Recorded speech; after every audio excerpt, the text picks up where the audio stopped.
Mesdames et messieurs, bonjour. Christmas. Aujourd'hui, le 25 décembre, comme chaque année, le monde chrétien célèbre la fête de la nativité, la naissance du Christ, Jésus-Christ notre Sauveur. Et pour en parler, nous recevons les révérends pasteurs Patient Kajiambéré. Pasteur, bonjour, pasteur. Bonjour, monsieur Michel. Christmas, joyeux Noël. Joyeux Noël à toi aussi. Bonne année. On célèbre Christmas dans votre église aujourd'hui.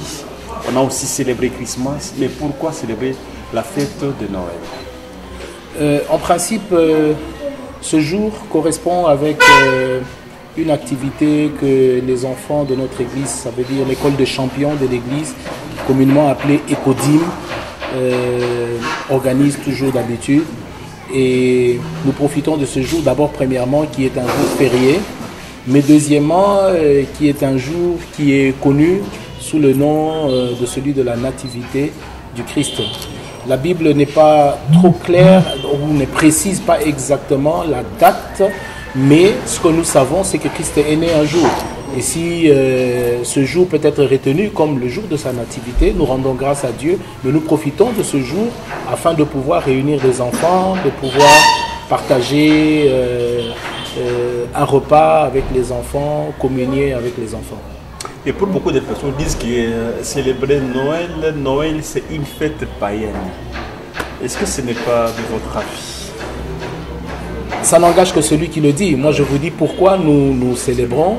Je vous dis clairement qu'il n'y a pas de précision dans la Bible sur la date exacte, mais la Bible est claire sur la naissance de Jésus. Jésus est né un jour, il a vécu sur cette terre, il est mort, il est ressuscité, il a été enlevé. Donc, nous profitons de ce jour en tant que jour férié, en tant que jour communément appelé le jour de sa nativité, pour pouvoir réunir les enfants et partager, communier avec les enfants. Christ Jésus est né, sans doute c'est pour une mission. C'est pour quelle mission? La mission ou la raison de la naissance de Christ, c'est juste pour sauver l'humanité.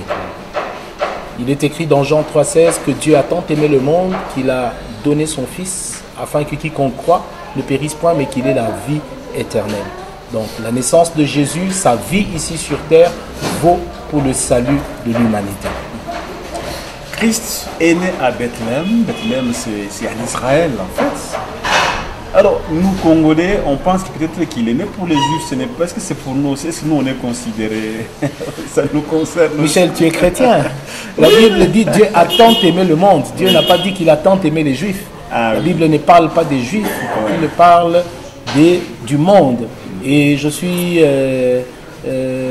avec l'apôtre Paul qui dit qu'il n'a point honte de l'évangile car c'est une puissance de Dieu pour le salut de quiconque croit, du juif premièrement et puis du grec. En d'autres termes, c'est pour le salut de l'humanité, de tous les hommes. Dieu veut que tous les hommes parviennent au salut, à la connaissance de la vérité. Voilà. Alors, Christ est né.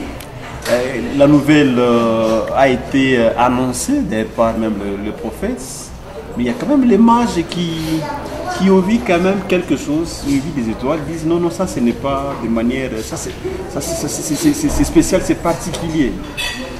Alors, ils ne sont pas partis voir Jésus-Christ, mais vite, cela nous renseigne nous comme chrétiens. Est-ce qu'il faudra-t-il aller toujours à l'église, mais vite, ou aller se rapprocher de Dieu en état avec quelque chose?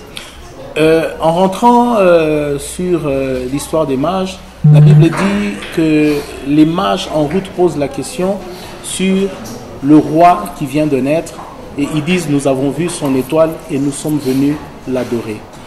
Et en fait, l'adoration, nous adorons Dieu de plusieurs manières, mais en ce qui concerne les offrandes, la Bible est claire. La Bible dit tu ne te présenteras pas dans la maison de Dieu ou devant ton Dieu les mains vides. Nous venons devant Dieu l'adorer avec notre cœur, mais aussi avec notre argent, avec les biens que Dieu met à notre disposition. Alors Christ est né, il a été annoncé comme roi, mais un roi qui est né dans un endroit qui n'avait pas aussi de confort. Nous savons qu'un noble, donc on devrait apprêter quelque chose de bien, où il devrait qu'est-ce que ça veut nous enseigner, nous, comme peuple, comme chrétiens? Mais c'est là la sagesse de Dieu. C'est là la sagesse de Dieu et c'est là même la grandeur de Dieu. C'est qu'un roi né dans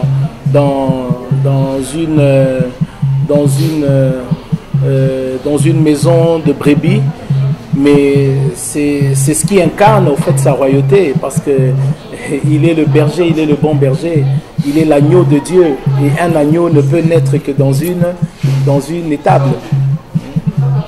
Christ, d'autres l'appellent aussi prince de paix, ça veut dire que son avenir c'est pour apporter la paix.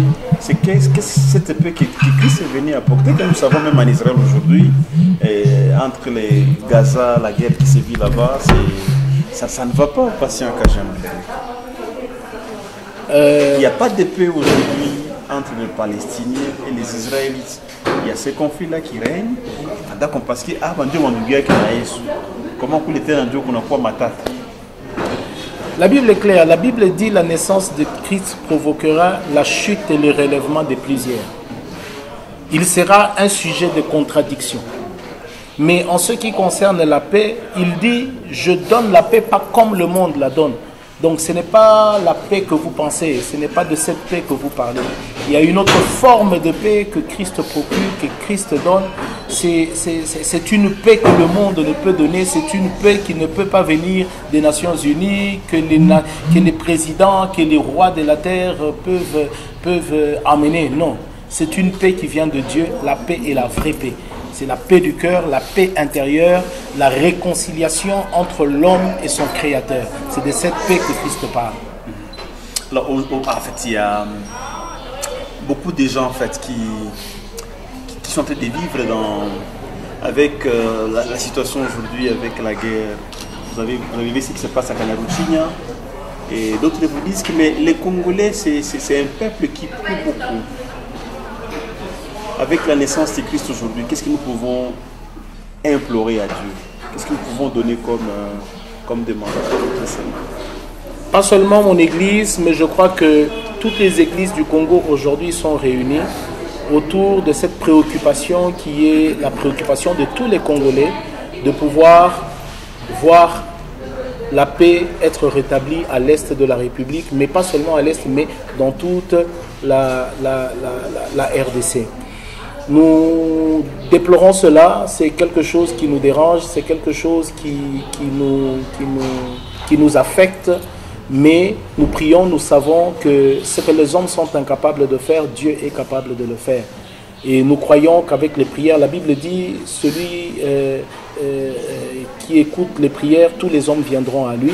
Donc, nous croyons qu'avec les prières des saints, avec les prières de toutes les églises, les prières que nous adressons à Dieu, Dieu les exauce et au moment favorable, il ne manquera pas de pouvoir imposer le calme, la paix dans cette partie de la RDC.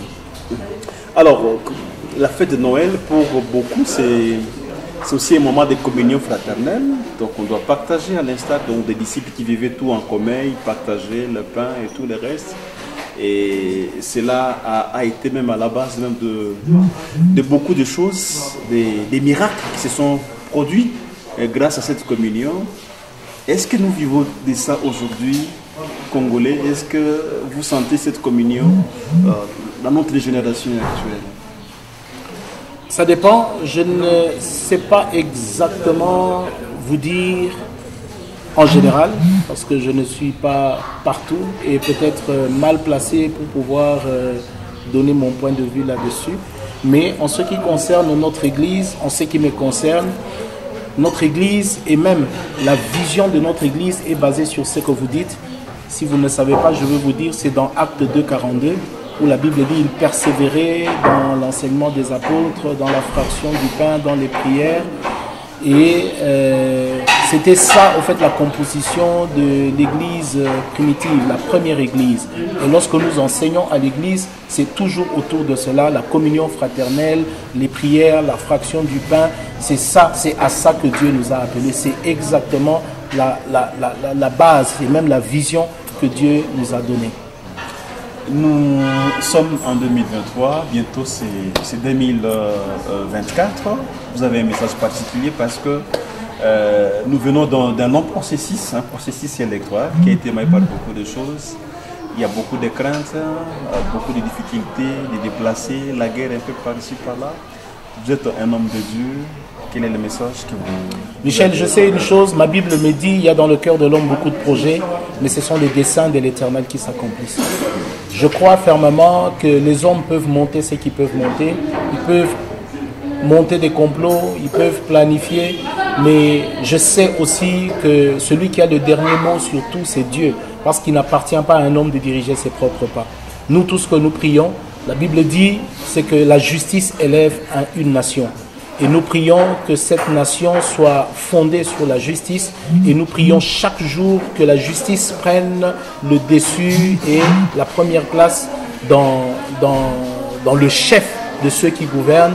Et nous croyons que par cela, ce pays pourrait passer à un autre niveau de développement.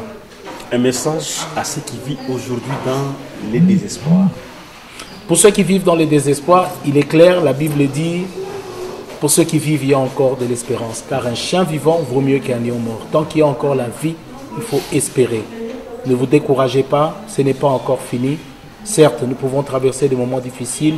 La Bible dit le malheur atteint souvent les justes, mais ce qui est bien, c'est que l'Éternel en délivre toujours. Où que vous soyez, quels que soient les temps que vous passez, quelles que soient les difficultés par lesquelles vous passez, soyez sûrs que c'est des choses qui vont passer et que les jours meilleurs s'annoncent demain. Mettez votre foi en Dieu. Et c'est un appel à tous ceux qui ne connaissent pas Christ. À partir d'aujourd'hui, il dit, venez à moi vous tous qui êtes fatigués et chargés, je vous donnerai du repos. À partir d'aujourd'hui, vous pouvez prendre une décision de le recevoir dans votre vie comme votre Seigneur et votre Sauveur personnel. Donnez-lui votre vie, laissez-lui se charger de vos fardeaux, car il est mort à la croix pour ça. Et lui, en se chargeant de vos fardeaux, il va vous donner sa paix. La Bible dit, le châtiment qui nous donne la paix est retombé sur lui. Et ce n'est pas normal que vous puissiez vivre dans la crainte, dans l'angoisse, dans la peur, que vous puissiez vivre dans la souffrance, alors qu'il y a quelqu'un qui a accepté de porter ces souffrances, cette crainte, cette peur à la croix pour vous. Il est venu pour vous libérer et je crois que c'est à vous de donner votre vie à Christ et de bénéficier de toutes les grâces de Dieu. Il y a plus de joie, il y a plus de gains quand on marche avec Christ. Exactement. C'est votre message donc en 2024, vous exhortez tout le monde de chercher Christ. Exactement. C'est en lui où nous avons la source du bonheur, la source même de la prospérité. Dans Jean 10, il dit, le voleur ne vient que pour dérober, détruire, égorger, mais moi je suis venu pour que les brebis aient la vie. La vie, la vraie vie, elle vient de Jésus, elle vient de Christ. Pasteur Kajambere, nous disons merci. C'est avec vous, nous venons en fait d'échanger autour du sens même particulier même de cette grande cérémonie, cette commémoration de la naissance donc, de notre Seigneur Jésus-Christ. C'était un plaisir de vous trouver ici et de partager avec vous des grandes leçons. Et vous avez résumé, nous devons toujours espérer, marchons avec Christ, car c'est lui la solution à tout. Merci beaucoup. Merci. Encore une fois, bonne fête de Noël en famille et chez vous et un peu partout. Merci Michel, bonne fête à vous, merci. Bonne année, que 2024 soit pour vous une année de paix, Amen. Une année de prospérité, une année d'élévation dans tous les domaines de votre vie. Amen. Merci beaucoup.